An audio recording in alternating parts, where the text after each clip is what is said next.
What is going on, everybody? Woohoo! The NFL is king, isn't it? What a day of action, just from start until literal finish, with just a heart-pounding race to the finish in a wild Sunday night game. Lots of just awesome football to react to today. I can't wait to get into the Week 4 power rankings here.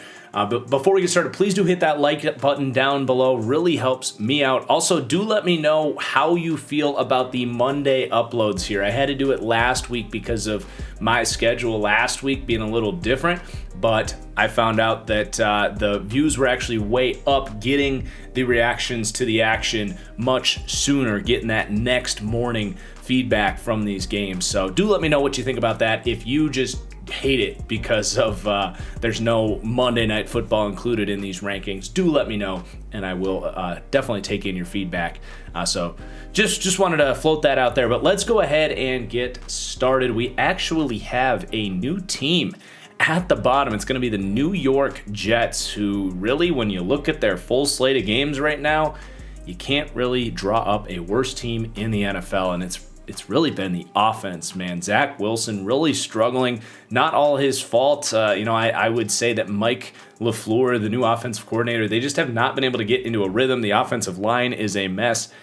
I think defensively they've done what they can, but man, nothing has really changed here for the New York Jets, despite hiring a new head coach and showing some potential optimism. They got a long way to go. Then we have the Jacksonville Jaguars, who are going to climb up one here, but also have a long way to go. They just haven't been quite as big of a disaster as the New York Jets.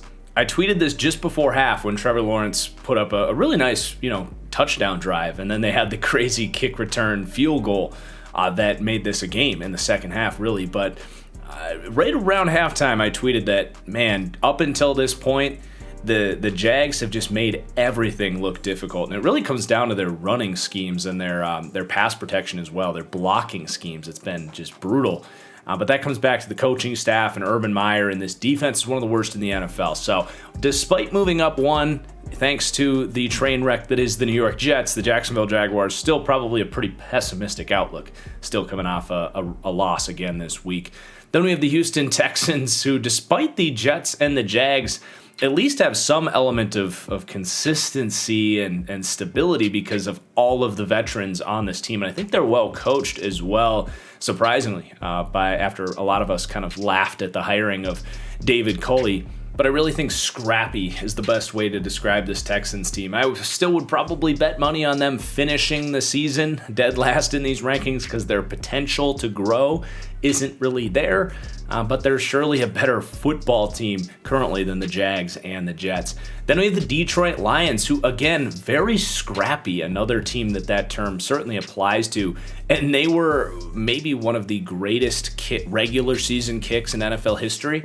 I don't think that's hyperbole to say, away from winning this game. Justin Tucker, the GOAT of kickers, maybe making a Hall of Fame case this week.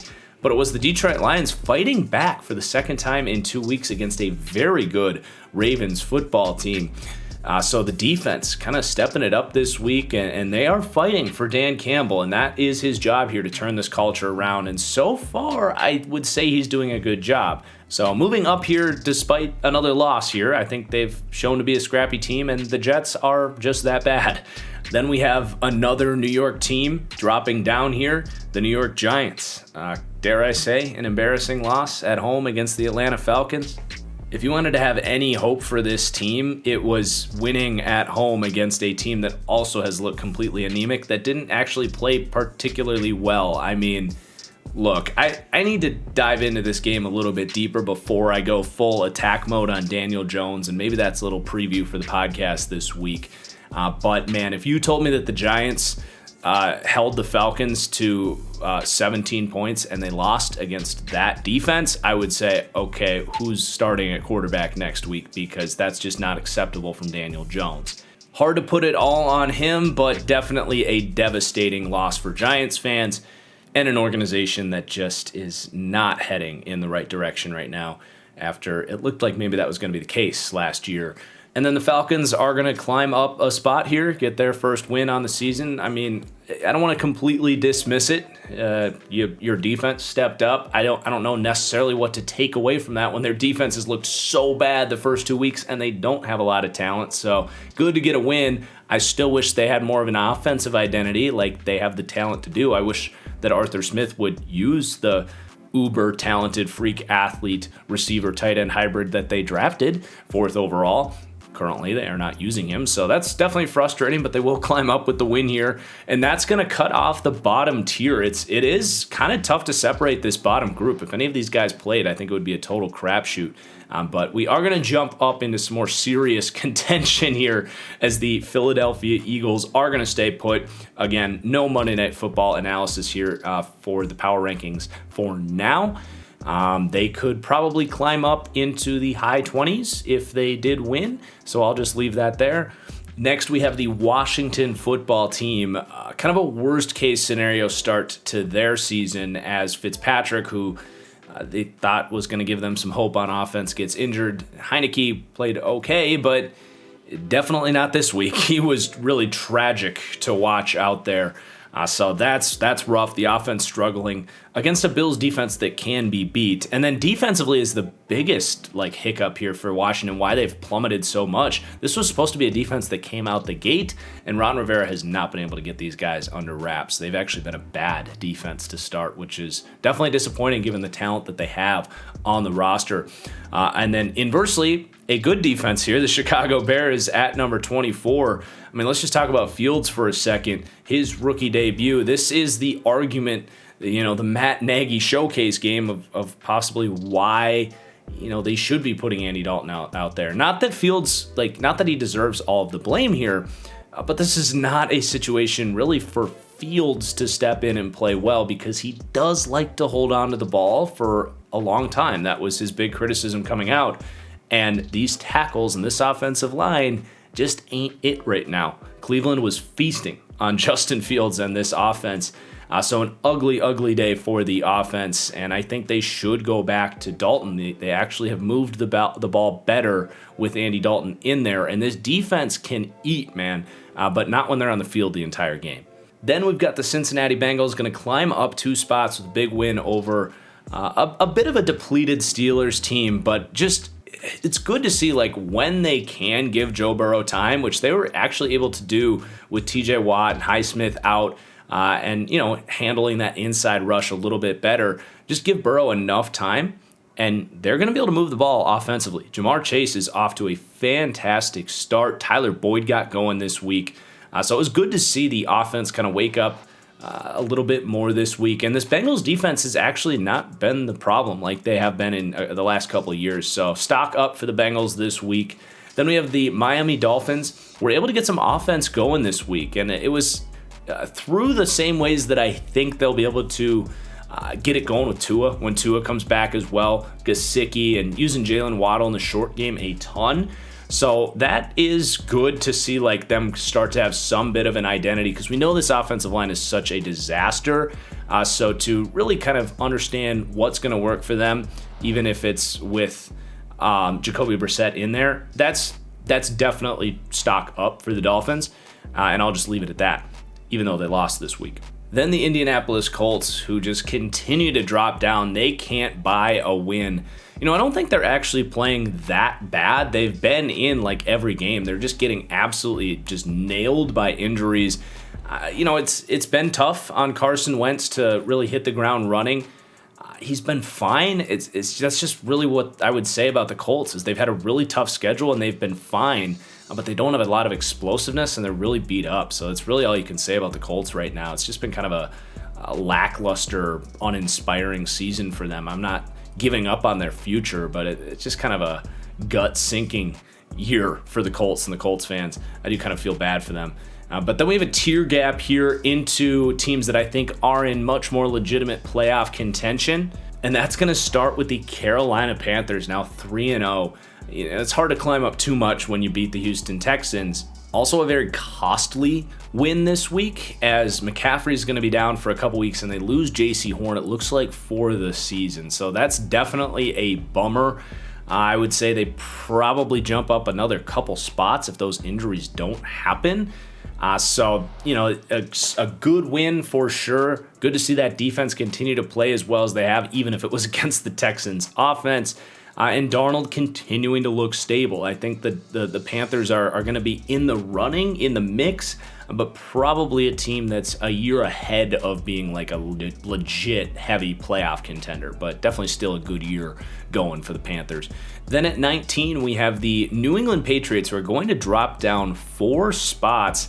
They haven't looked that much different than I thought. I will admit, I probably just had them too high. I think me feeling confident in what they were going to look like maybe gave them a nod ahead of some other teams that just had a lot more question marks. So that might be being reflected a little bit here.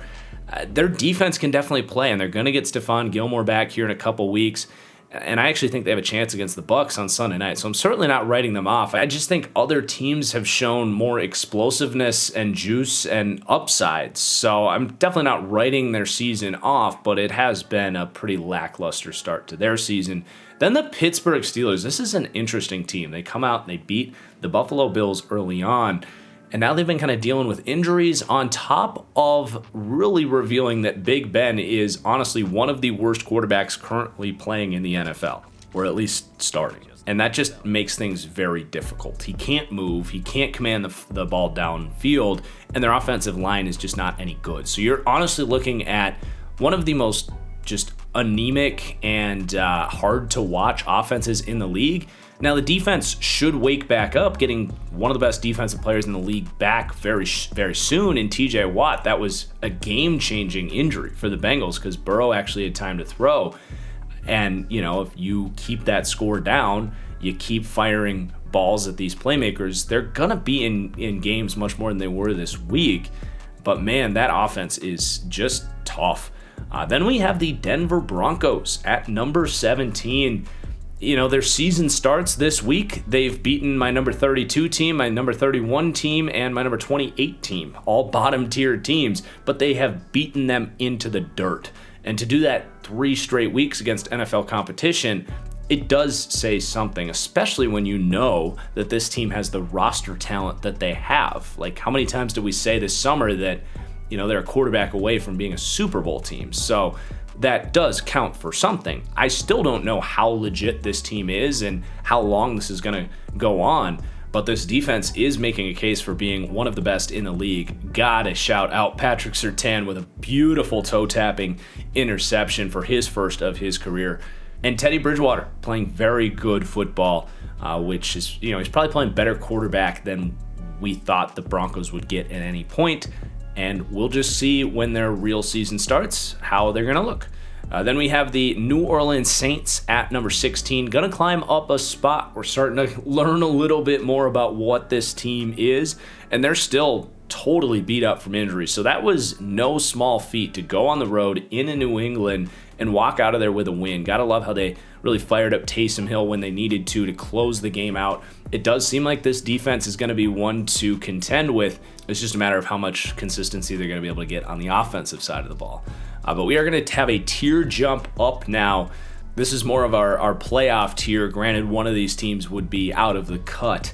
But yeah, we're going to start that with the Minnesota Vikings climbing up 3 spots. I mean, you look at their season, they're like 2 plays away from being 3-0 with wins against the Cardinals and, a pretty scrappy Bengals team as well. So yeah, they're 1-2 and it hasn't always been perfect, but this is definitely a team trending upwards right now.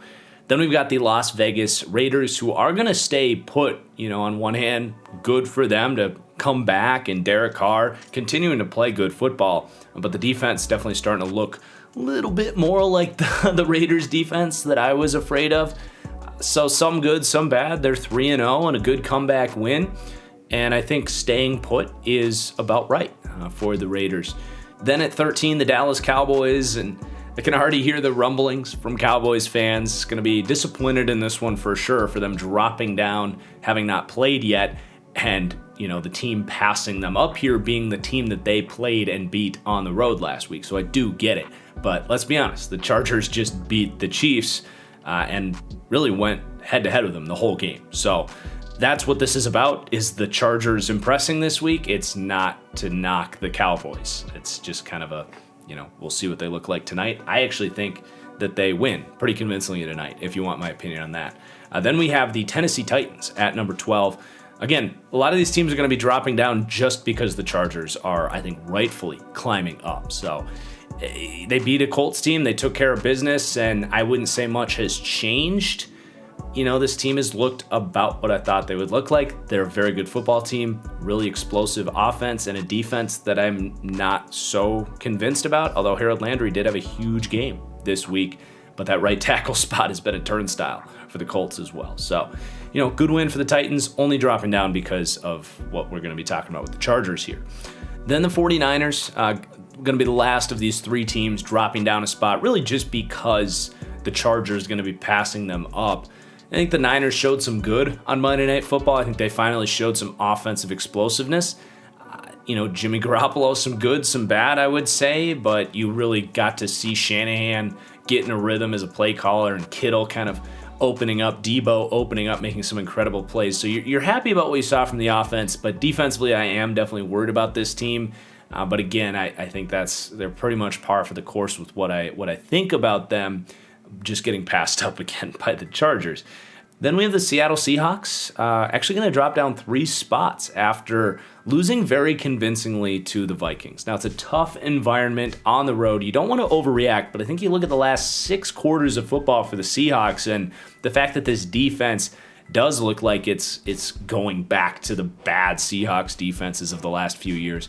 That does take a little steam off the rails for how we feel about this team, because then you really are, as we saw on Sunday, Russell Wilson having to carry this team, and when you can take away DK Metcalf and Tyler Lockett, that's doable, especially behind an offensive line that it's still a shaky Seahawks offensive line situation. So, yeah, you still got Russ. They're going to have some big games. They can beat anybody, but this is also very similar to the Seahawks teams, I think, that we've seen in years past, and that's going to lead to them dropping down 3 spots here.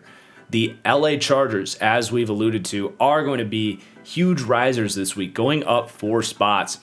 And it's because of the way that they really went toe-to-toe with the Chiefs. They made Patrick Mahomes uncomfortable and made some plays on the defensive side of the ball.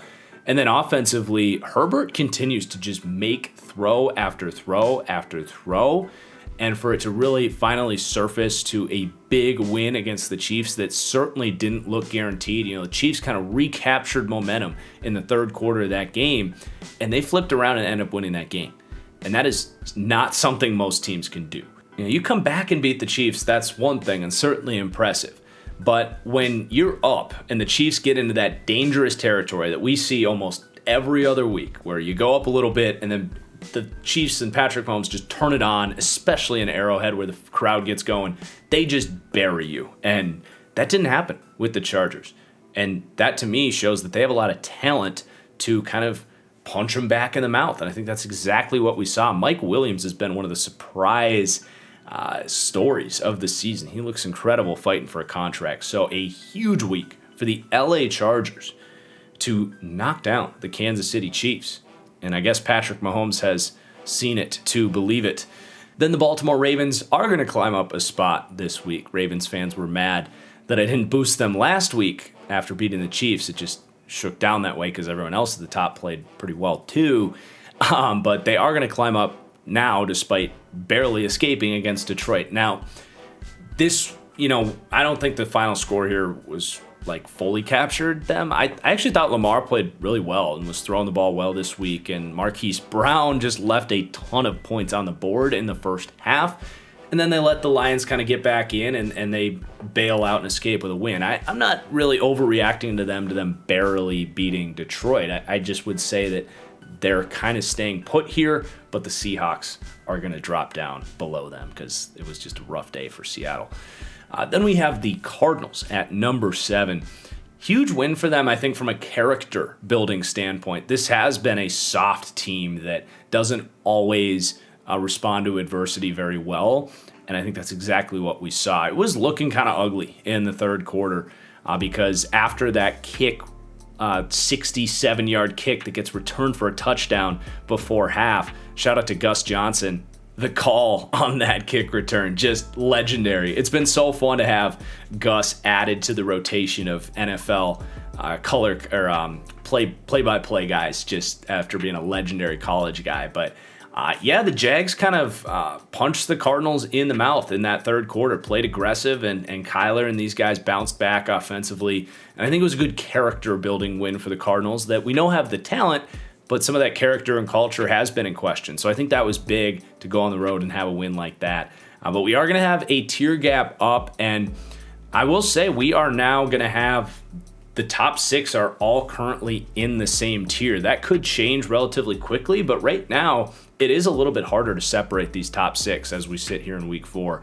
But the Cleveland Browns are going to stay put at number 6. They matched up really well with the Bears. I think they drew a good card this week, getting that offensive line with their pass rush, but I thought Baker played tough this week against a defense that was making things difficult for him, and it was really good to see Odell Beckham not just out there playing, but looking like something like his old self. Made some really nice plays that when they needed it. So that's huge for this offense to get Odell really cooking for this offense.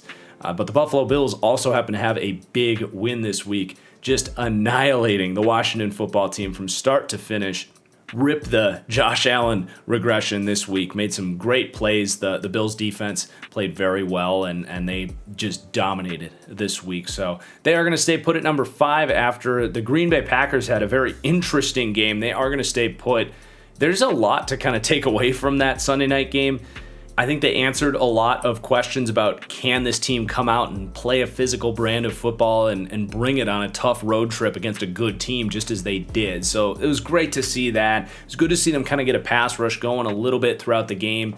But the biggest thing that happened in this game was, without being insensitive here, Kevin King wasn't able to go because of an illness. And obviously I hope he's healthy and can get back out there competing ASAP. But because of that, it really forced the Packers' hands to go Eric Stokes all the way. And when I did my Packers deep dive, I said the single biggest weakness for any playoff contender in the NFL is Kevin King on the Green Bay Packers. He is a black hole and an eyesore for that defense. And at this point, after Eric Stokes played really good football against Ayuk and Debo, it seems like impossible to think that an NFL staff could look at this and go back to Kevin King. So coming into the year, it was like, when is that change going to happen, and is it going to happen? Well, it seems in week 4 that that's going to happen. We'll see, and Green Bay deserves a lot of criticism if they go back to Kevin King after what we've seen this year and last year from him. But that's actually, I think, a very big deal for the Green Bay Packers and their defense. But yeah, it's been pretty good for the Green Bay Packers the last 2 weeks, and surviving a weird second half game. Aaron Rodgers, pulling it out at the very end was super fun to see. Then at number 3, the Kansas City Chiefs. So I was slightly lower on the Chiefs coming into the year, and my big things were the offensive line I didn't love, and I really didn't like the defense. And so far, those things have surfaced. They're still the Chiefs. They're still going to be incredibly difficult to beat, and I think they'll bounce back very quickly. But these last 2 weeks, they've played really bad defense, and they have turned the ball over like crazy. And offensively, they haven't played with a lot of structure. It's been a lot of hero ball, and Mahomes making, honestly, some costly mistakes in both these games. So, I think they'll be just fine. But I will say that some of the weaknesses that did seem to be on paper for this team heading into the year are surfacing early on. Then the Rams at number 2, leaving the Bucks at number 1. And Rams fans are going to be pretty upset with me over this. And that's fine. I really don't like to overreact to any single week. And to be fair, I did pick the Rams to win this game. So at least there's that, I suppose. I didn't think the Bucks were going to go undefeated. It's a really tough road trip, and they're a little banged up this week. So recency bias, you're going to look at this and say the Rams should be over them. And I will say that's fair. They just beat them. That's great. But just to justify it a little bit, I think the Bucks, when I look at this team, it's still one of the most incredible rosters I've ever seen. They are a little bit banged up, but it's little pieces that will be back very soon. and they're the defending Super Bowl champs for a reason. So, there's going to be some disagreement on this one, but I still look at the Bucs and I say in a vacuum, they are still the best team in football.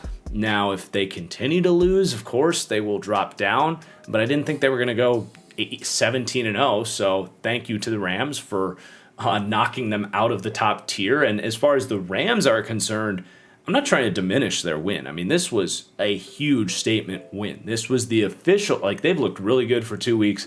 This was the official stamp that they are one of the best teams in football, that they can not just go head-to-head with, they can beat a team like the Bucs, and that the Matthew Stafford trade was just a stellar move for this organization.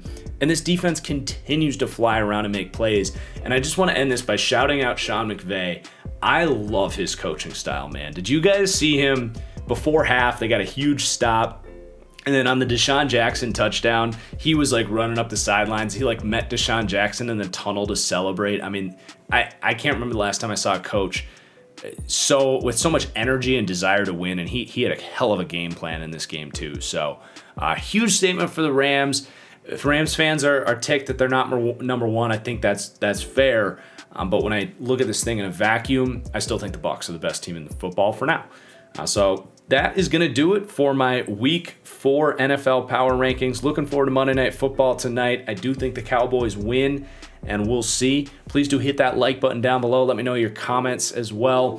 What you think of the rankings. What are your rankings? And we'll see you guys on Wednesday at 4:30 Eastern Time here on YouTube for the Fully Inflated Football Podcast. So we'll see you then. Peace.